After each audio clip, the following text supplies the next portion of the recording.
Assalamualaikum warahmatullahi wabarakatuh. Salam sejahtera bagi kita semua. Perkenalkan, nama saya Ilhan Fauzan, mahasiswa Universitas Pamulang semester 6 kelas 06 TPLM 001.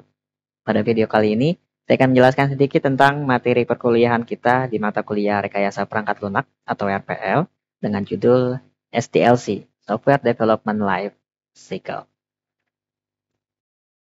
Mengenai pengertian dari SDLC itu sendiri, di mana SDLC itu sendiri merupakan kerangka kerja atau model manajemen proyek terstruktur yang menguraikan fase-fase yang diperlukan untuk membangun sistem TI dari awal hingga akhir, di mana tujuan dari software development life cycle ini adalah untuk menciptakan proses produksi yang efektif, juga berkualitas tinggi, agar dapat memenuhi atau melampaui harapan klien sesuai dengan anggaran dan jadwal yang telah ditentukan. Mengapa SDLC penting? Apa keuntungan menerapkan SDLC?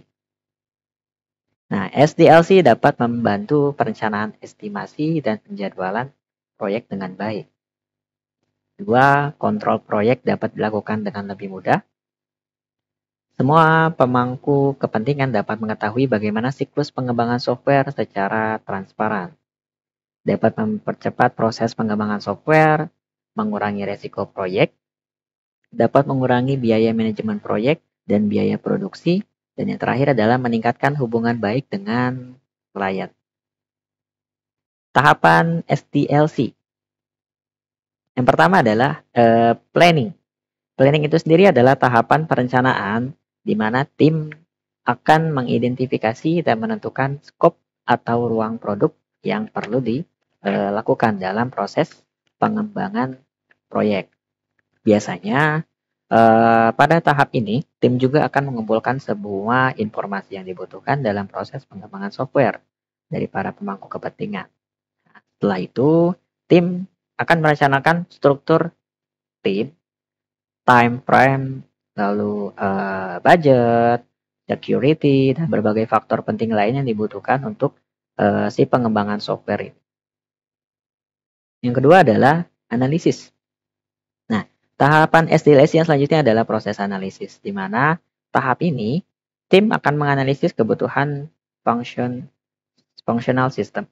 Jadi, tim ini akan melakukan analisis untuk mengetahui apa masalah bisnis, ya kan? Apa target yang ingin dicapai, apa tujuan utama dari pengembangan software tersebut, apa fungsi dari software yang akan dikembangkan, dan lain-lain sebagainya. Di mana analisis ini diperlukan dalam tahapan SDLC agar produk atau proyek nantinya yang akan memiliki hasil akhir yang sesuai dengan ekspektase dari si klien. Berikutnya adalah desain. Yang pertama adalah arsitektur atau bahasa pemrograman yang akan digunakan, desain software secara keseluruhan, dan lain-lain. Yang kedua ada user interface. Mendefinisikan bagaimana cara users ketika berinteraksi dengan software serta bagaimana software memberikan respon. Lalu ada platform, di mana platform tempat software dapat berjalan seperti Android, iOS, Linux, dan lain sebagainya. Lalu security, di mana langkah-langkah untuk mengamankan sistem software seperti enkripsi lalu lintas SSL, perlindungan kata sandi, atau yang lainnya. Nah, rincian desain tersebut kemudian akan dibahas dengan para pemangku kepentingan, di mana tim akan menjelaskan dengan berbagai parameter seperti resiko, teknologi yang akan digunakan, kapasitas tim, kendala proyek, waktu dan anggaran. Nah, setelah itu, barulah pemangku kepentingan akan meninjau kembali desain tersebut dan menawarkan umpan balik atau saran. Berikutnya adalah development. Dalam fase ini, proses pengembangan software dimulai. Jadi, tim pengembangan akan memulai membangun seluruh sistem dengan menulis kode menggunakan bahasa pemrograman yang dipilih. Dan tahapan SDLC ini dapat dikatakan sebagai fase terpanjang dari proses pengembangan software. di mana mungkin kalau misalkan pekerjaannya adalah proyek besar, proses pengembangan software biasanya akan dibagi menjadi beberapa unit atau modul dan kemudian ditugaskan ke beberapa tim pengembang. Jadi tidak hanya sendiri. Berikutnya adalah testing, di mana tahapan SDLC ini akan melibatkan para Software Quality Assurance atau QA untuk melakukan pengujian pada sistem dan menilai apakah software dapat bekerja sesuai dengan fungsionalitas yang diharapkan. Nah, semisalkan tim QA ini pada saat menguji, di mana yang diuji itu adalah supaya memastikan bahwa sistem terbebas dari cacat, error, ataupun bug. Jadi, semisalkan ternyata masalah ditemukan di dalam software yang dikembangkan tersebut, maka si tim QA ini akan menginformasikan ke dengan tim pengembang agar perbaikan dapat dilakukan segera. Di mana proses ini berlanjut hingga software yang dikembangkan tersebut benar-benar terbebas dari bug, bekerja stabil, dan berfungsi sebagai atau sesuai dengan harapan. Berikutnya adalah implementation dan release. Nah, setelah fase pengujian perangkat lunak selesai dan tidak ada bug yang tersisa pada sistem, maka tahap implementasi dapat dimulai. Tahap ini biasanya juga disebut sebagai tahap deployment. Tujuan dari tahap ini adalah untuk mendeploy perangkat lunak ke lingkungan produksi sehingga users dapat mulai menggunakannya. Biasanya mungkin pada saat implementation, fase ini melibatkan penginstalan aktual dari sistem yang baru dikembangkan untuk proyek sederhana. Contohnya mungkin seperti deployment menerapkan kode ke server web. Nah, sedangkan untuk proyek pengembangan software berskala besar, biasanya deployment akan melibatkan proses integrasi dengan banyak sistem yang berbeda. Dan yang terakhir adalah maintenance, di mana tahap LDAC yang terakhir adalah proses maintenance atau pemeliharaan software.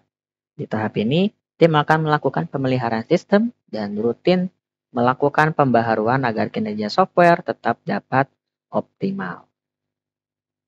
Berikutnya mengenai model SDLC. Yang pertama itu adalah model waterfall. Model waterfall adalah salah satu model SDLC tertua. Kerangka ini menekankan untuk terus maju dari satu tahap ke tahap berikutnya. Jadi, Anda harus benar-benar menyelesaikan suatu tahap secara sepenuhnya sebelum melibatkan ke tahap selanjutnya. Mungkin kerangka kerja ini cocok untuk proyek kecil dengan hasil akhir yang mudah ditentukan, ya kan, dari awal. Namun, kalau misalkan pekerjaan proyek ini besar, sebaiknya hindari menggunakan model waterfall ini. Karena memang kerangka kerja ini tidak cocok untuk proyek yang kompleks serta tidak fleksibel terhadap perubahan. Berikutnya ada model Agile. Agile adalah kerangka kerja untuk pengembangan software dengan proses yang ramping, namun dapat menghasilkan produk akhir berkualitas tinggi. Nah, kerangka kerja ini akan menggunakan urutan kerja incremental, berkembang sedikit demi sedikit secara teratur, dan iteratif atau berulang. Nah, kalau misalkan kita lihat dari beberapa kelebihan kerangka ini, seperti memungkinkan pengembang dan pengujian yang cepat, masalah atau bug dapat segera terdeteksi dan diperbaiki, serta mengakomodasi perubahan atau peningkatan produk dalam masa proses perkembangan. Dan yang terakhir adalah DevOps, merupakan gabungan dari dua kata yaitu development dan operations. Kerangka kerja ini adalah kombinasi dari culture, praktik, serta tools untuk meningkatkan kemampuan perusahaan dalam proses delivery produk dengan kecepatan tinggi. Baik, mungkin itu saja yang dapat saya jelaskan sedikit mengenai mata kuliah RPL dengan judul SDLC. Apabila ada kesalahan kata, mohon dibukakan pintu maaf yang sebesar-besarnya. Wabillahi taufiq wal hidayah. Wassalamualaikum warahmatullahi wabarakatuh.